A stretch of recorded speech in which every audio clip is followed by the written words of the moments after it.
Hello students, we are going to discuss here the path of projectile, which we already know it is a parabola, and parabola की equation we know from our mathematics sessions, that is y is equal to bx plus cx square.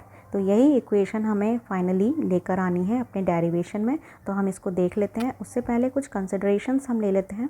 First of all, u we already know is the initial velocity, u is initial velocity, u vx हमारी velocity का x component है and vy is the y component of velocity.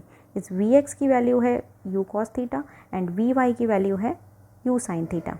Also जब horizontally object move कर रही है तो उसकी acceleration due to gravity zero होगी, बिकॉज हॉरिजॉन्टली इस डायरेक्शन में एक्सेलरेशन ड्यू टू ग्रेविटी नहीं लगती है. एक्सेलरेशन ड्यू टू ग्रेविटी या तो अपसाइड लगेगी या डाउनवर्ड लगेगी. तो जब हम y कंपोनेंट को, एक्सेलरेशन के y कंपोनेंट को देखते हैं तो वहाँ पर g की वैल्यू काम में आएगी. मतलब acceleration due to acceleration along the vertical direction is given by g.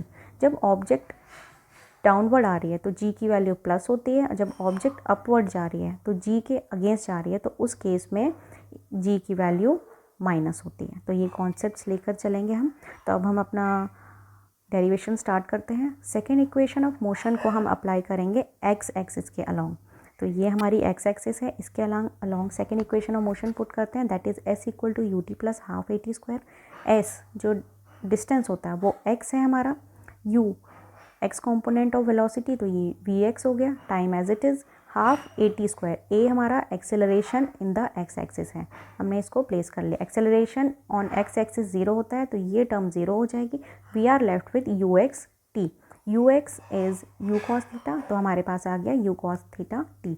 यहाँ पर टी को सब्जेक्ट ले लेंगे तो टी हमारा निकल के आएगा x upon u cos theta. This is our equation number 1. Now moving on, same second equation को हम y एक्सिस पर भी अप्लाई करेंगे. तो that is s equal to u t plus half a t square. s यहाँ पर इस direction में y वैल्यू है तो ये y हो गया.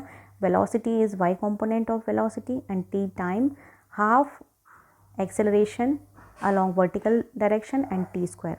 So we know that the value of vy is u sin theta, t will come as it is. Now when the object is moving upward but the acceleration due to gravity is acting downward, so we'll get the value ay as minus g and t square is as it is. Now what we'll do, from equation 1 we'll put the value of t in this equation. So here we get the value, then u from numerator and denominator is cancelled out. We are left with sin theta upon cos theta x. So that will be x tan theta minus half g, and this is whole square. So x square upon u square cos square theta.